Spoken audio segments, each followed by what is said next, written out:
जारी भएको छ। राजनीतिक परिस्थिति आन्दोलन पनि चर्को रूपमा गइरहेको छ। संविधान भर्खर जारी भएको छ। संविधान खारेज हुनुपर्छ, पुनर्लेखन हुनुपर्छ भन्नेहरूको आन्दोलन पनि चर्को रूपमा गइरहेको छ। संविधान जारी गर्दा बखत गठबन्धनमा रहेका महत्त्वपूर्ण मुख्य दलहरू विभाजित अवस्थामा छन्। अहिले भर्खरै वर्तमान सरकार अपदस्थ भएर अर्को सरकार नबनिसकेको अवस्था छ। त्यसले हेर्दाखेरि समग्रमा राम्रो देखिँदैन। देश भयावह अवस्थामा छ। बाढी, भूकम्प, नागरिकहरू विचलित छन्। यो अवस्थामा देशले अहिले तत्काल केही राम्रो गति लिइहाल्ला भन्ने अनुमान गर्न सक्ने ठाउँ चाहिँ म देख्दिनँ। विगतमा जनयुद्धको क्रममा भिडन्तमा रहेका दुईटा शक्तिहरू मिलेर सरकार बनाउने कुरा छ। यसले गर्दाखेरि द्वन्द्व र मुलुकका राजनीतिक समस्याहरू घट्ने सम्भावना छ भन्ने चर्चा पनि सुनिन्छ। यसलाई चाहिँ यहाँले कसरी हेर्नुभएको छ? विगतमा जनयुद्ध कालमा दुईटा शक्तिहरू अहिले सरकार बन्दैछ, त्यो कुरा प्राविधिक रूपबाट सही हो। तर त्यो जनयुद्ध कालमा विद्रोही भनिएका माओवादी शक्ति कति टुक्रामा विभाजित भएका छन् र त्यस बेलाको राज्य सत्ता हाँक्ने नेपाली कांग्रेसमा रहेका व्यक्तिहरूको धारणा र त्यस तत्कालीन नेतृत्व गर्ने गिरिजाप्रसाद कोइराला को उत्तराधिकारीको रूपमा आएको व्यक्तिहरू अहिले जो नेतृत्वमा छन्, उनीहरूको क्रियाकलाप र उनीहरूको सामर्थ्य हेर्दाखेरि यी दुईटा शक्ति मिल्दैमा मात्रै पनि यो समस्याको समाधान निस्कन्छ भन्ने मलाई लाग्दैन। त्यसको अर्थ यहाँले गिरिजाप्रसाद कोइरालाले जे सोचेर शान्ति प्रक्रियामा माओवादीलाई ल्याउन कोसिस गर्नुभयो, उहाँको सोच अनुसार नेपाली कांग्रेस चलेको छैन भन्ने हो। गिरिजाप्रसाद कोइराला माओवादीसँग 12 बुँदे सम्झौता गर्दाको अवस्थामा वर्तमान नेपाली कांग्रेसको सभापति अर्कै पार्टीको सभापति हुनुहुन्थ्यो। गिरिजाप्रसाद कोइरालाले लिएको नेतृत्वमा 7 पार्टी मध्येको एक पार्टी उहाँको पार्टी थियो। अहिले उहाँ सिङ्गो नेपाली कांग्रेसको सभापति हुनुहुन्छ। त्यसबेला उहाँका पार्टीमा रहेका महत्त्वपूर्ण व्यक्तिहरू अहिले कतिपय पार्टी छोडेर बाहिर पनि गइसक्नु भएको छ। त्यसकारणले गिरिजाप्रसाद कोइरालाले त्यसलाई सेफ ल्यान्डिङ कसरी गर्छु भनेर जुन सोच बनाउनु भएको छ, त्यो अहिलेको सभापतिले त्यो सोच अनुसार काम गर्नु भयो जस्तो पनि मलाई लाग्दैन र त्यो क्षमता उहाँसँग छ जस्तो पनि मलाई लाग्दैन। माओवादी केन्द्रको बीचमा जो शान्ति प्रक्रियाका आत्मालाई हामीले लागू गरेर अगाडि बढ्छौँ, त्यसलाई एउटा किनारामा निष्कर्षमा पुर्याउँछौँ भन्नुभएको छ। त्यो उद्देश्यमा अरू सफल हुने कुनै सम्भावना यहाँले देख्नु भएन? अब त्यस उद्देश्यलाई परिपूर्ति गर्नको निम्ति, त्यो उद्देश्य पुरा गर्नको निम्ति माओवादी केन्द्र र नेपाली कांग्रेस मात्र भएर पुग्दैन। त्यसको निम्ति अन्तर्राष्ट्रिय जनमतका पनि कुरा छन् र संसदमा रहेका संविधान संशोधन गर्नुपर्ने कुराहरू पनि त्यसमा छन्। त्यसले गर्दाखेरि प्रमुख प्रतिपक्षको रूपमा नेकपा एमाले हुन गइरहेको छ भावी सरकारको पछाडि, यो सरकार पछाडि। त्यो अवस्थामा संविधान संशोधन गर्नको निम्ति एमालेले माओवादी केन्द्र र नेपाली कांग्रेसलाई सजिलो वातावरण सिर्जना गर्देला भन्ने मलाई लाग्दैन। र अर्को कुरा, यो शान्ति प्रक्रियालाई टुङ्गोमा पुर्याउनको निम्ति अन्तर्राष्ट्रिय मापदण्डका कुराहरू पनि छन्। त्यसको लागि पनि अहिले बन्न लागिरहेको जुन सरकार छ, त्यो सरकार त्यति सक्षम होला जस्तो मलाई लाग्दैन। अलिकति प्रश्न गर्दा पछिल्लो चरणमा भारतले कोशी बाँधमा आइएसले आक्रमण गर्दैछ भनेर नेपालको सप्तरी र सुनसरी जिल्लाका प्रमुख जिल्ला अधिकारीलाई पत्र पठाएको भन्ने चर्चा छ। गृह मन्त्रालयले त्यो हल्ला मात्रै हो भनेर स्पष्टीकरण पनि दिएको देखिन्छ। यी घटनाक्रमहरूलाई यहाँले कसरी बुझ्नु भएको छ देशको पछिल्लो राजनीतिसँग जोडेर हेर्दा? मैले पनि मिडिया मार्फत यो कुराहरू सुने, गृह मन्त्रालयको विज्ञप्ति पनि सुने। तर मलाई के लाग्यो भनेदेखि आइएस जस्तो संस्था गतिविधिमा संलग्न भएको संस्थाले पूर्व सूचना दिएर कुनै काम गर्छ जस्तो मलाई लाग्दैन।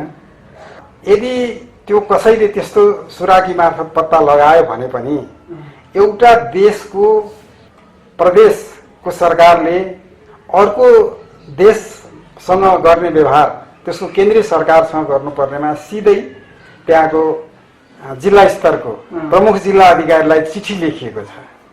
त्यसले के लाग्छ मलाई भने गृह मन्त्रालयले अहिले जुन किसिमको विज्ञप्ति निकालेको छ त्यो करिब करिब त्यसलाई पुष्टि गर्छ कि जस्तो लाग्छ। कतिपय मान्छेहरूले के भन्ने गर्छन् भने भारतले चाहिँ आफै बोक्सी आफै धामीको काम पनि गर्छ भन्छन्। कतै 2026 सालमा फर्केको भारतीय सेना फेरि नेपालमा ल्याउनलाई तानाबाना बनेको भनेर पनि विश्लेषण छ नि।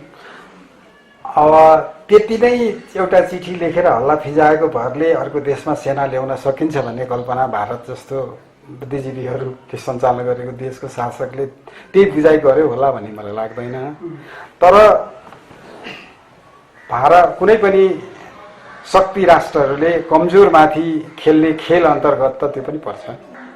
अलिकति प्रसङ्ग बदलौँ। यति बेला भारतीय मिडियाहरूले एकातिर नेकपा विप्लवले नेतृत्व गरेको माओवादीलाई एकातिर आइएसआईसँग सम्बन्धित छ, उनीहरूसँगको सम्पर्क आइएससँग छ भनेर पनि लेखेको देखिन्छ र कतिपय मिडियाहरूले फेरि यिनीहरूको सम्बन्ध चाइनासँग छ भनेर पनि लेखेका छन्। यो विरोधाभासपूर्ण चर्चा भारतका मिडिया किन हुन्छ होला? यहाँको धारणा के छ त्यस विषय? मलाई लाग्छ अब भारत एउटा धेरै किसिमको शक्तिहरू चलखेल हुने राष्ट्रकै धेरै किसिमका विश्वकै धेरै किसिमका शक्तिहरू चलखेल हुने देश हो। त्यहाँका मिडियाहरू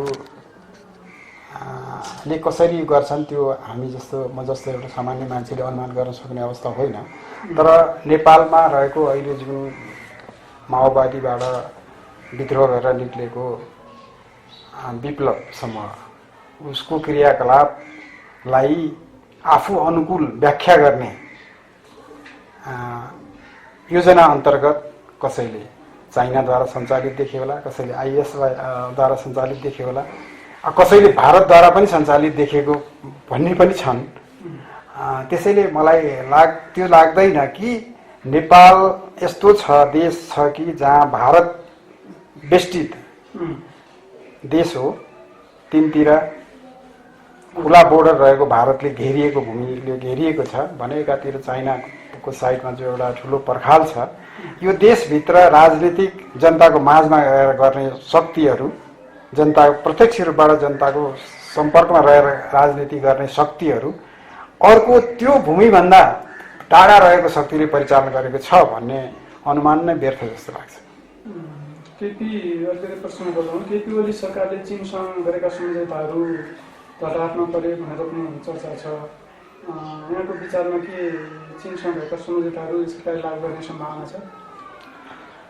केपी ओलीसँग चाइनासँग भएको जुन सम्झौताहरू छन् त्यो सम्झौता त्यो सरकारले गरेको हो जुन सरकारमा माओवादी केन्द्र सम्मिलित सरकारले गरेको हो र त्यो सरकार सञ्चालनको निम्ति उच्च स्तरीय राजनैतिक संयन्त्रको निर्माण गरिएको थियो। त्यसको अध्यक्ष स्वयं पुष्पकमल दाहाल हुनुहुन्थ्यो र अहिले त्यही सरकार सञ्चालन गर्ने उच्च स्तरीय राजनीतिक संयन्त्रको संयोजक स्वयं प्रधानमन्त्री बन्दै हुनुहुन्छ। त्यसले गर्दाखेरि त्यो सम्झौता धरापमा पर्छ जस्तो मलाई लाग्दैन। यहाँलाई नेपाली काङ्ग्रेसको बारेमा नजिकबाट बुझ्नुहुन्छ।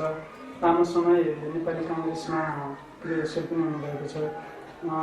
नेपाली काङ्ग्रेसभित्र अहिले शीर्षस्थै नेताहरूले हिन्दू धर्मको कुरा, धर्मनिरपेक्षता टाल्ने कुरा, राजतन्त्रको कुरा गर्न थालेका छन् र विद्याप्रसाद कोइरालाले त्यति बेला गरेको कतिपय सम्झौताकै विरोध गर्न थालेका छन्। कोइराला परिवारबाटै काङ्ग्रेसभित्र खास गरेर कोइरा परिवारमै आइरहेको यो परिवर्तनलाई चाहिँ यहाँले कसरी हेर्नुभएको छ? यसले नेपाली काङ्ग्रेसको भावी दिशा कता जाने सम्भावना छ? संविधानमा गिरिजाप्रसाद कोइरालाले अन्तरिम संविधानमै धर्मनिरपेक्षता, गणतन्त्र, सङ्घीयता, समावेशिता जुन अन्तरिम संविधानमा नै लेखिएर आएको कुरा हो र संविधान सभाको निर्वाचन पछाडि पहिलो संविधान सभाले गणतन्त्रलाई संस्थागत गर्ने एउटा निर्णय गर्यो। त्यो संविधान सभा भङ्ग भयो। दोस्रो संविधान सभामा आइपुग्दाखेरि त्यसले एउटा संविधान जारी गर्यो र त्यसमा यो चारवटै कुराहरू समावेश भयो। त्यसले मलाई के लाग्छ भने नेपाली काङ्ग्रेसमा आन्तरिक रूपबाट एउटा विभिन्न गुटहरूले विभिन्न हल्लाहरू यो चलाइरहेका छन्, तर समग्र नेपाली काङ्ग्रेस यो चारवटै कुराबाट ब्याक हुन्छ जस्तो मलाई लाग्दैन। शशाङ्क कोइराला लगायतका अब त्यहाँभित्रका पार्टी जीवनमा महत्त्वपूर्ण प्रभाव पार्ने नेताहरूले नै प्रडले सोचेपछि काङ्ग्रेसका निर्णयहरू उल्टिने सम्भावना कतिको छ? काङ्ग्रेसको निर्णय भनेको काङ्ग्रेसले मात्र देशको संविधान उल्टाउन सक्ने कुरो होइन। काङ्ग्रेसले आफ्नो एजेन्डा, जनतामाझ एजेन्डा यदि लाने नै हो भने पनि काङ्ग्रेसले अहिले लार्जेस्ट पार्टी बन्नको निम्ति यो चारवटै एजेन्डाहरू निर्वाचनको मैदानमा लगेर पाएको सिट हो। त्यसले गर्दा त्यसबाट काङ्ग्रेस पछाडि आउन सक्दैन। यदि काङ्ग्रेसको नेतृत्वमा सरकार आयो अथवा यही गठबन्धनको सरकारले संयुक्त रूपबाट यहाँ ठुलो आन्दोलन भयो, जनताले चाहिँ ठुलो आन्दोलनको आँधीबेहरी नै सिर्जना गरे भने जनमत सङ्ग्रह मार्फत, जनमत रेफरेन्डमको मार्फत चाहिँ त्यो उल्ट्यो भने भन्न सकिन्न। अन्यथा मलाई काङ्ग्रेसको आफ्नो निर्णयले उल्टिन्छ जस्तो लाग्दैन। जस्तो नि माओवादीले गणतन्त्रको पक्षमा लामो समय आवाज उठायो, त्यो निर्णयको नजिकमा एमाले आइपुग्यो। एमाले सहित भइसकेपछि काङ्ग्रेसले आफ्नो पार्टीको निर्णय बदल्यो। पार्टीहरूको प्रभाव त जनतामा हुन्छ। पार्टीहरू एक ठाउँमा आउँदा जनता पनि एक ठाउँमा आउँछ। पार्टीहरू विभाजित हुँदा जनता पनि विभाजित हुन्छ। मैले भन्न खोजेको काङ्ग्रेसभित्र गणतन्त्रबाट फर्किने निर्णय भयो भने काङ्ग्रेसको केन्द्रीय कमिटीमा त्यसको प्रभाव पर्ने, काङ्ग्रेस फर्कियो भने त्यहाँ त्यसको प्रभाव एमालेभित्र प्रभाव पर्ने र बाहिर राजतन्त्र ल्याउनु पर्छ भन्ने एउटा छँदैछन्। त्यहाँ बिस्तारै देश चाहिँ फेरि पुरानै दिशातिर डोलायमान त हुन खोजेको होइन। मैले प्रश्न उठाउनु खोजेको अब यो संविधान खारेजीको दिशातर्फ उन्मुख भयो। यो संविधान पूर्ण रूपले खारेज भयो, देशमा भ्याकुम भयो, अस्थिरता सिर्जना भयो। संविधान खारेज भइसकेको अवस्थामा गणतन्त्र, धर्मनिरपेक्षता, सङ्घीयता, समावेशिता सँगसँगै गए, त्यो बेला भ्याकुमको अवस्था सिर्जना भयो भने के हुन सक्छ, के हुन सक्दैन त्यो अहिले अनुमान गर्न सकिँदैन। अन्यथा जब यो सिस्टम रहिरहन्छ, यो संविधान रहिरहन्छ भने मलाई त्यसले त्यो फरक पर्छ जस्तो लाग्दैन। जस्तो तपाईँ बिपी प्रतिष्ठान विचार मञ्चको नि अध्यक्ष हुनुहुन्छ। अहिले भर्खरै पनि बिपी जयन्ती मनाइएको छ। बिपी कोइरालालाई चाहिँ यति बेला भारतपरस्त भन्ने आरोप छ। वास्तविक के उनी भारतपरस्तै थिए त? अब अघि नै हामी अघिल्लो प्रसङ्गमा आयौँ। जब सत्तामा बस्ने मान्छेहरूले आफ्नो विरुद्धमा जो आउँछ त्यसलाई कसै न कसैतिर टाँच्नै सक्छ। बिपी कोइराला नेपाली राजनीतिमा एउटा खुला पुस्तक भइसक्नु भएको छ। बिपीको मृत्यु भएको पनि धेरै समय भइसक्यो। त्यसले अहिले बिपी कोइरालाको बारेमा मलाई लाग्छ एउटा सामान्य नागरिकले पनि धेरै कुरा विश्लेषण गरेर त्यसको रिजल्ट निकाल्न सक्छ। बिपी कोइराला, मैले चिनेको बिपी कोइराला भारतको तत्कालीन सरकारहरूको सबैभन्दा ठुलो दुश्मन नै बिपी कोइराला हुनुहुन्थ्यो। भारत सरकार। बिपी कोइरालासँग मैले लामो सम्पर्क गरेको छु, कुराकानी पनि धेरै पटक गरेको छु। हामी सँगै बसेर काम गरेका थियौँ। त्यसकारणले बिपी कोइरालाले भारतबाट नेपाल फर्किने जुन निर्णय गर्नुहुँदाखेरि उहाँले भन्नुभएको छ, भारतमा बसिरहनु स्लो पोइजन लिनु हो, नेपाल फर्किनु आत्महत्या गर्नु हो। तर अहिले विश्वमा दक्षिण एसियामा युद्धको कालो बादल मडारिरहेको छ। यो अवस्थामा विश्व मानचित्रबाट कतिपय देशको नक्सा हराउन सक्छ। त्यसबाट नेपाल पनि अछुतो रहन सक्दैन। त्यसैले यो अवस्थामा हाम्रो उपस्थिति नेपालभित्र हुनु जरुरी छ। त्यसको निम्ति मेरो व्यक्तिगत स्वार्थलाई गौण मान्दै म आफ्नो देश फर्कन्छु भनेर उहाँले वक्तव्य दिएर आउनुभएको छ। बिपी कोइरालाले देशवासीको नाममा एउटा सन्देश दिनुभएको थियो। त्यो सन्देश बिपी फर्कनुभन्दा त्यही दिनको डेट राखेर छापिएको थियो। बिपी फर्कनुभन्दा अलि अगाडि यहाँ काठमाडौँ आइपुगिसकेको थियो। त्यो पर्चा बाँड्ने क्रममा म गिरफ्तार भएको छु। त्यसैले बिपी कोइराला जब यहाँ आउनुभयो, तर बिपी कोइराला नेपाल प्रवेश गर्दाको अवस्थामा भारतमा सत्ता परिवर्तन भएको थियो। त्यहाँ काङ्ग्रेस हटेर मोरारजी देसाईको सरकार आएको थियो र बिपी कोइरालालाई जुन बेलामा भारत परस्त, भारतीय दलाल, देशद्रोही, विदेशी दलाल भनेर भन्ने गरिन्थ्यो, त्यो बेलामा एक छत्र नेहरूदेखि लिएर बीचमा अलि समय लालबहादुर शास्त्री रहेर इन्दिरा गान्धीले शासन गर्दै थिए। बिपी ठक्क नेपाल आउने बेला मोरारजी देसाई प्रधानमन्त्री हुनुहुन्थ्यो। बिपी कोइराला नेपाल आउँदा इन्दिरा गान्धीकै सरकार थियो, तर बिपी यहाँ आइसकेपछि मोरारजी देसाईको सरकार बन्यो र बिपी कोइरालालाई इन्दिरा गान्धीले नेपाल नजानको निम्ति एयरपोर्टमा लिन आएको थियो। पटना एयरपोर्टमा बिपीलाई तपाईँ नजानुहोस्, तपाईँलाई राजाले मारिदिन्छ, बिपी कोइरालाले मान्नु भएन र उहाँले त्यो वक्तव्यमै लेख्नु भएको छ। त्यो कुरा हाम्रो निहित व्यक्तिगत निहित स्वार्थलाई ध्यानमा राखेर हामीलाई स्वदेश नफर्किने सल्लाह दिने विदेशी मित्रहरूलाई मेरो यो भन्नु छ भनेर उहाँले इन्दिरा गान्धीलाई नै इङ्गित गरेर पनि त्यसमा पनि लेख्नु भएको छ। जब यहाँ आउनुभयो त्यसपछि यहाँ आइसक्यो, त्यहाँ पनि सत्ता परिवर्तन भयो र सिधै उहाँलाई सुन्दरजलको जेलमा लग्यो। त्यसपछि मुद्दा चल्यो, यी धेरै कुराहरू त्यो बिचमा भएको छ र उहाँलाई त्यो जहिले पनि विदेशी दलाल, भारत परस्त अब स्पष्ट कुरा छ के भने त्यो बेलामा नेपाली जनताहरूमा राजनीतिक चेतना अलिक कम थियो। बुझेका कतिपय मान्छेहरू भारत परस्त थिए। अब त्यसले गर्दाखेरि के भन्यो भने भारत भनेर लगाइयो, तर बिपी कोइरालाको भारतीय राजनेताहरूसँग सम्बन्ध थियो। त्यो जयप्रकाश नारायण, डाक्टर राम मनोहर लोहिया, यी देसाई यीसँग त्यहाँ त सत्तासीनहरूसँग थिएन कहिले पनि उहाँ। र उहाँले त यति सम्मान पनि भन्नुभएको छ, तपाईँहरूले पनि पढ्नु, तपाईँहरू मिडियाका साथीहरूले हेर्नुभयो होला, उहाँले आत्मवृत्तान्तमा पनि लेख्नु भएको छ। सुन्दरी झलको जेलभित्र राजाले मलाई थुनेर राख्दाखेरि पनि मेरो त्यहाँ रिपोर्टिङ गर्नको निम्ति इन्डियन सिआइडी चाहिँ म सँगसँगै भएर राखेको थियो भनेर पनि भन्नुभएको छ उहाँले। त्यस कारणले बिपी कोइराला भारतीय परस्त भनेर त्यो कतैबाट पनि प्रमाणित गर्न सकिन्न। एउटा कुरा त्यो र दोस्रो कुरा बिपी कोइरालाले जुन नारा लिएर यहाँ आउनुभयो राष्ट्रिय मेलमिलापको नीति भनेर, राजाको र मेरो गर्दन जोडिएको छ, राजाको गर्दन तल मेरो गर्दन माथि छ र उहाँले हामीसँग धेरै डिस्कस हुँदाखेरि उहाँले के भन्नु भने मैले प्रश्न राखेको छु बिपीलाई, अनि तपाईँको यो राष्ट्रिय मेलमिलापको नीति भनेको के? न सङ्घर्ष न समर्पण, राजासँग सङ्घर्ष नगर्ने, पञ्चायत व्यवस्थासँग आत्मसमर्पण नगर्ने, यो नीति हो बिपीको। यो कस्तो नीति हो? जुन व्यवस्थाको नेता राजा छ त्योसँग कहिल्यै सङ्घर्ष नगर्ने अनि त्यो व्यवस्थासँग आत्मसमर्पण नगर्ने, यो कसरी मेल खान्छ? मैले क्वेसन गर्दा उहाँले के भन्नुभएको छ भने हाम्रो लडाईँ अप्रजातान्त्रिक पञ्चायत व्यवस्थासँग हो, राज संस्थासँग होइन। तर राजा यो व्यवस्थाको नेता भएर बसेको छ।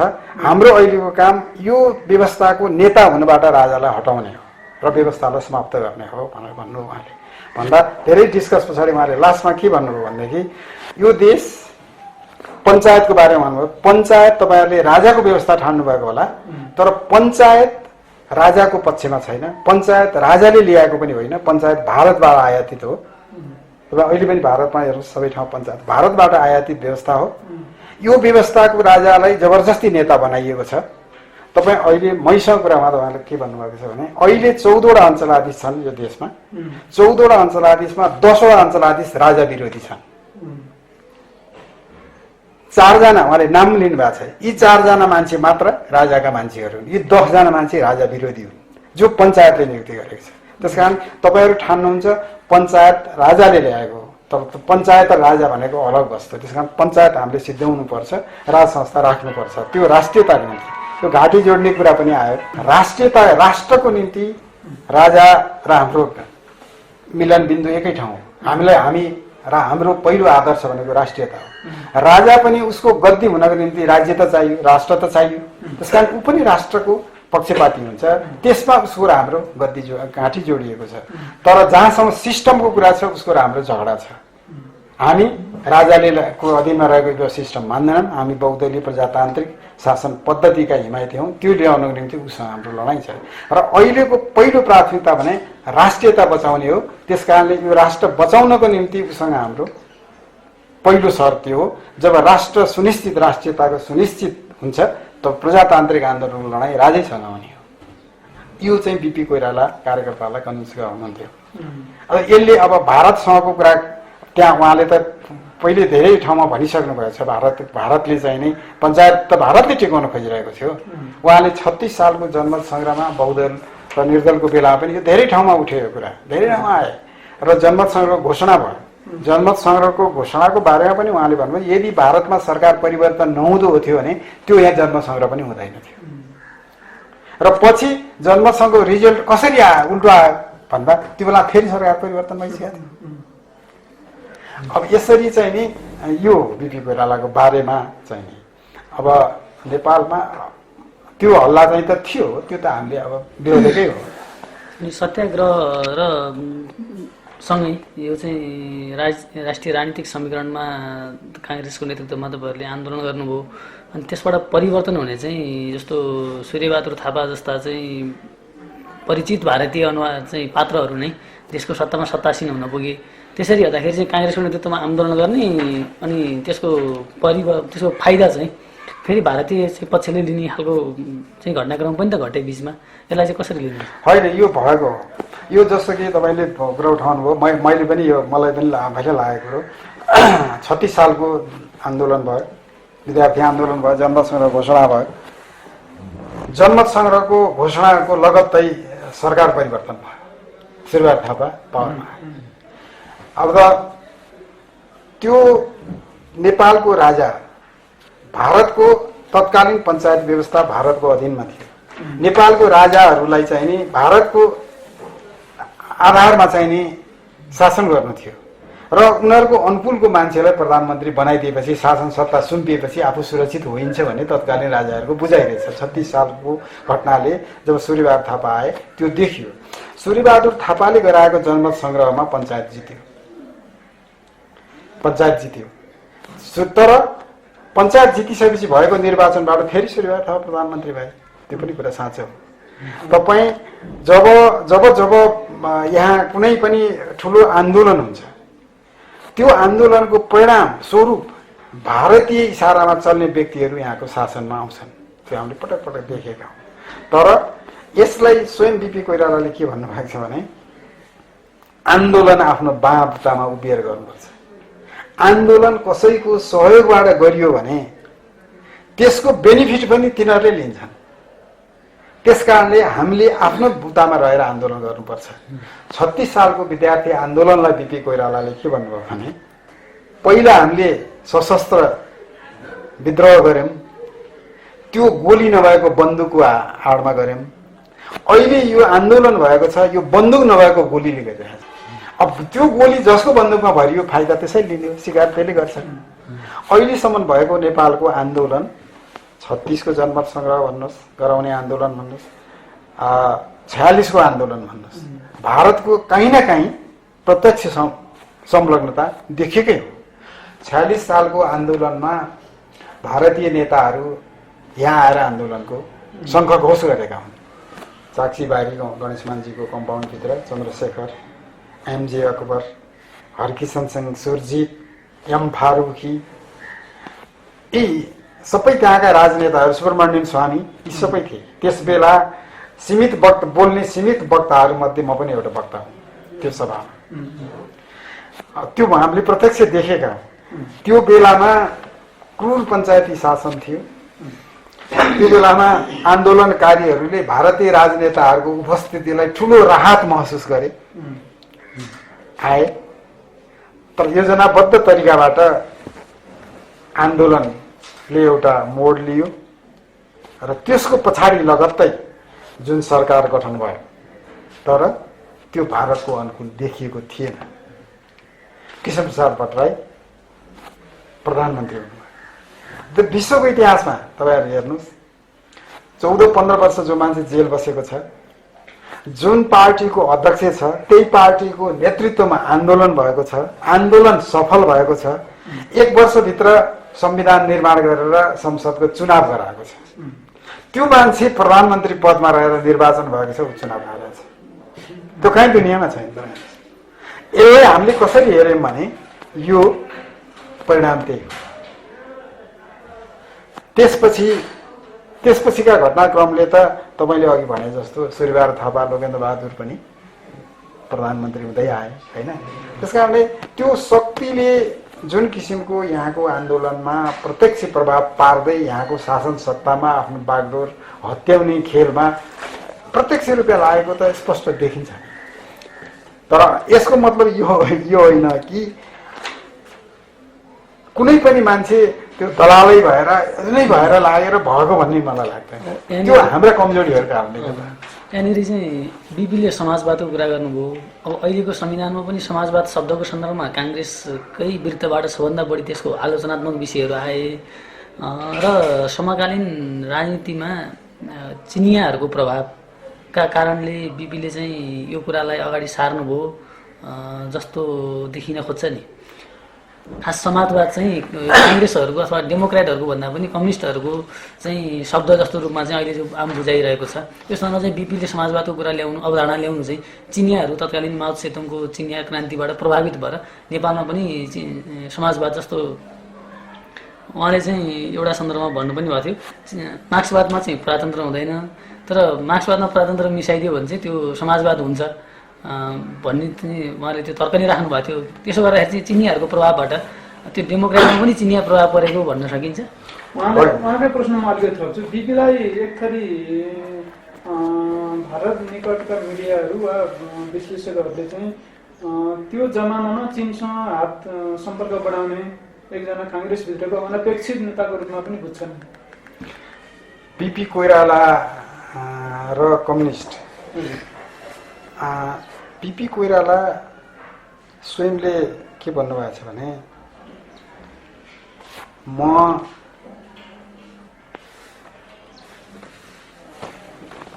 मार्क्सवादी हुँ।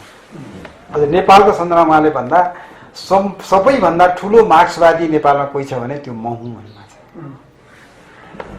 उहाँ मार्क्सको दर्शनबाट त्यति प्रभावित हुनुहुन्थ्यो। र बिपी कोइरालाले 2012 सालमा वीरगन्जमा भएको महाधिवेशनमा नेपाली काङ्ग्रेसको महाधिवेशनबाटै समाजवाद भन्ने सिद्धान्त चाहिने, समाजवाद भन्ने कुरो चाहिने उहाँले त्यही बेलामा पारित गराउनुभयो 2012 सालमा।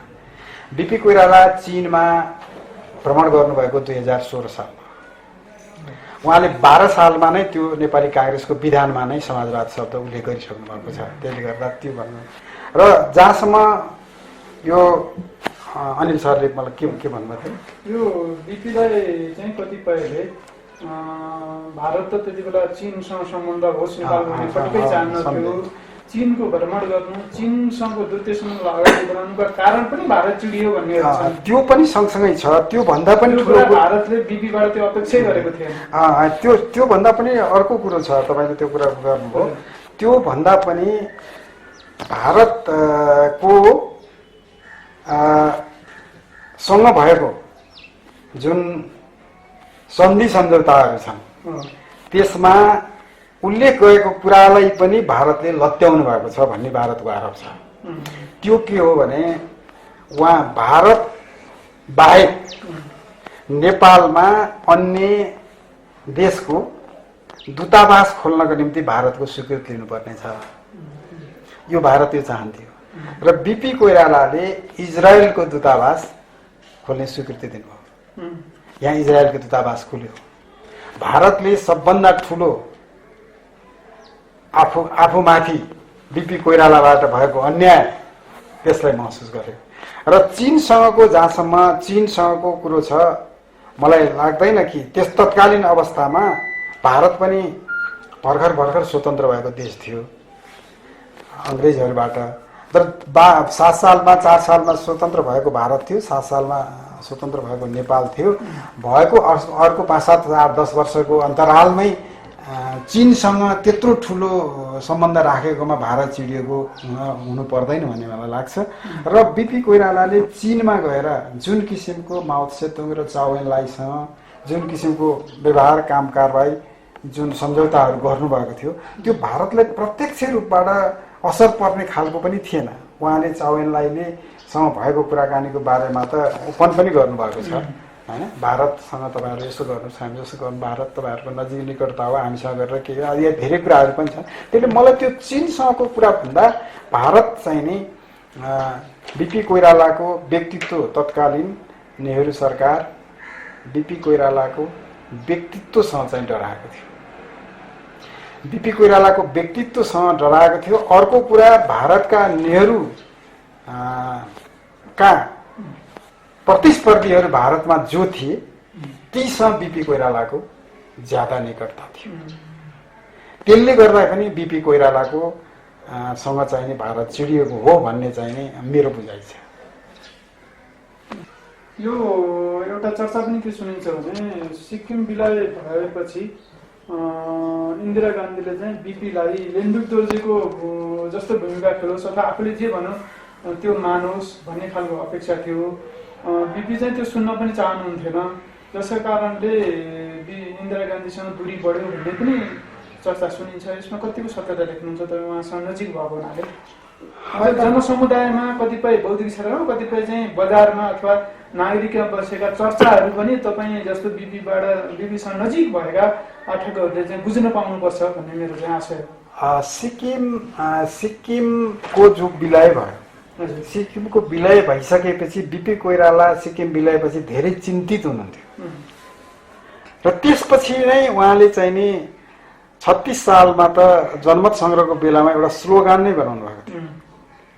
त्यहाँ त्यो सार्वजनिक रूपबाट बिपी कोइरालाको ठुलो पूर्णकदको तस्बिरमा तल लेखिएको थियो, राजा नभए देश रहँदैन, प्रजातन्त्र नभए राजा पनि रहँदैन भनेर चाहिँ नि ठुलो अक्षरमा लेखाउनु भएको थियो। त्यो उहाँले नै कि उहाँ जहिले पनि त्यो सिक्किमको कुरा गर्नुहुन्थ्यो।